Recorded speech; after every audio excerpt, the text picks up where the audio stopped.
Hi, welcome back to Deadly Affirmations, the video book. Today we're going to read the second part of chapter 4. And as soon as I put this really good paperback book down, I can't read to you while I'm holding on to it, but it's the sort of thing that you might want to have on your desk too. Okay, so if you're if you're ready, we'll get back to the story. Here we go. After Patience had scrubbed every part of her that could be scrubbed, rinsed herself as thoroughly as she could, and then dried herself, the still naked woman left the bathroom and walked back into the bedroom of the little house. She rummaged through the dresser and found a pair of white cotton bikini briefs, a pair of washed-out denim cutoffs, and a soft faded white t-shirt with the slogan, "Slowly I Turned," on the back, and Niagara Falls on the front. She was dressed a moment later and walked back into the kitchen to put together her cleaning supplies for the day's work. Patience cleaned the kitchen until it shone. She ran 2 loads of dishes through the dishwasher. She pulled out the oven racks and set them aside. Then she made a paste of water and baking soda and spread it all over the inside of the oven. She closed the oven door until Saturday morning and concentrated on cleaning the racks and leaving them to dry. She cleaned the counters and the kitchen table. She cleaned the windows and the sills. And then she moved to the living room. She hauled the old vacuum cleaner out of the closet and did the floor, the rugs, and the cushions on the sofa and all the chairs. By then it was the middle of the afternoon. She went back into the kitchen and rummaged around in the refrigerator looking for food that was on the edge to eat or toss. She found some broccoli leaves and stems, a stalk of celery, a bit of ginger, an apple, and a little sprig of parsley. She threw the vegetables into her blender, added some water, and hit the button. In the bowl on the table was a banana that was turning brown and a mango. She peeled them both, tossed them into the green glop in the blender, and hit the button again. When it was smooth, she took off the lid and drank her concoction out of the jar. The refrigerator also yielded a couple of eggs and a little block of cheddar. She found a half-eaten bag of Fritos on top of the fridge. Together, this made her a very acceptable omelet. Once fed, she cleaned up the dishes and put them away and headed for the bathroom. Cleaning the bathroom took about an hour, and by that time she had had enough. She put the cleaning supplies away and headed for the comfy chair in the living room.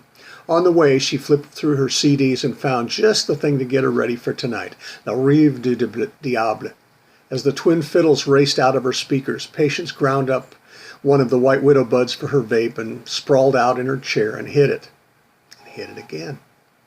Abraxas came to sit on her lap, and Patience lost herself in petting the cat and the joy of the reels. When her high had left her enough so that she could focus on more than music and Abraxas, Patience realized that she had forgotten her daily affirmation.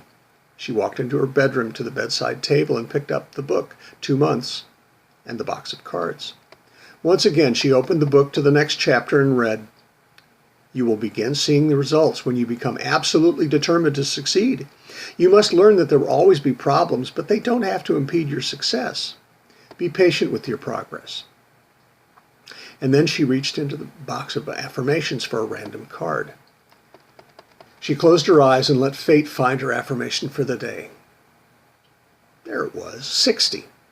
"I am a problem solver. I focus on solutions and always find the best solution." Well, Patience admitted, she was determined to make her life better, and she was determined to find the best solution. And for this evening, the best solution for making her life better was some music and dancing at her favorite seedy dive. Patience picked out her evening's outfit, a black pebbled cowhide shot motorcycle jacket with a 3-piece western buckle and long fringe running down the backs of the sleeves from the shoulders to the wrists, a white lace camisole top, an ancient pair of Levi's jeans from a time before Levi's gave numbers to their blue jeans, and a pair of black fringed suede Lucchese gallop boots, the fringe on the boots reminding anyone who was looking of the fringe on her jacket. She finished it all off with a black braided leather choker and a looser black braided leather lariat tie, and her grandmother's 14-karat gold and amber dangle earrings.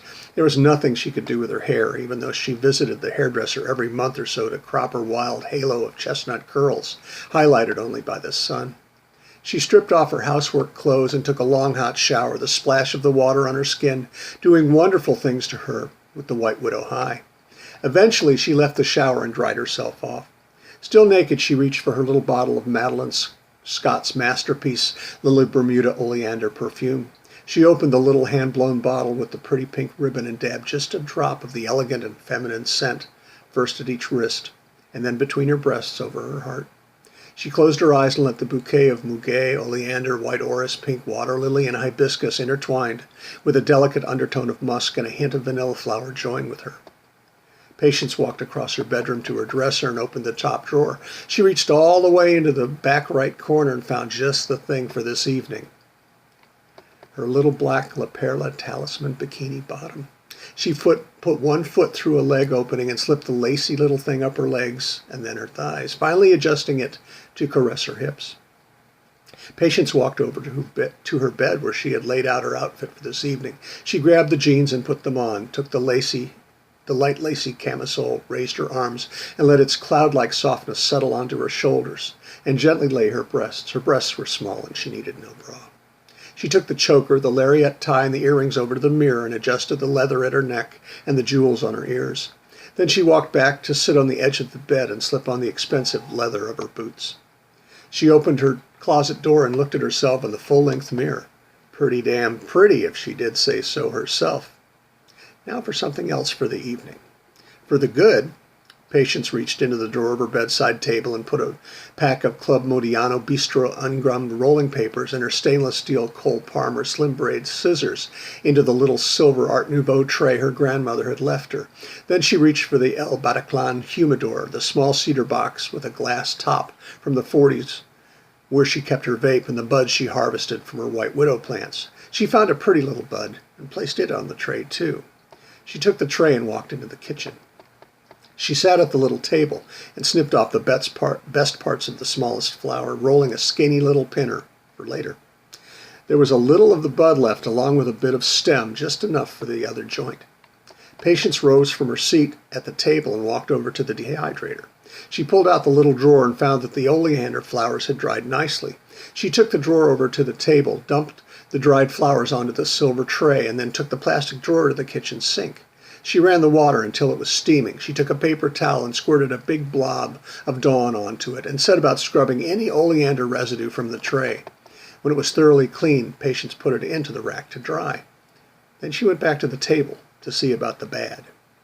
She used the scissors to shred the oleander flowers and chop up the remaining stem, leaves, and resinous hairs from the white widow bud.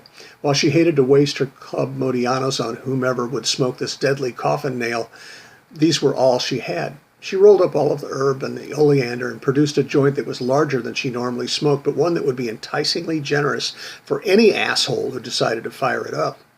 The white widow would give an immediate rush of euphoria and energy before the oleander would provide weakness, blurred vision, nausea, vomiting, confusion, drowsiness, and death. Patience let the joint dry and walked across the kitchen to the drawer that held all of the things that didn't logically fit into the other kitchen drawers. She rummaged through and found the black Sharpie.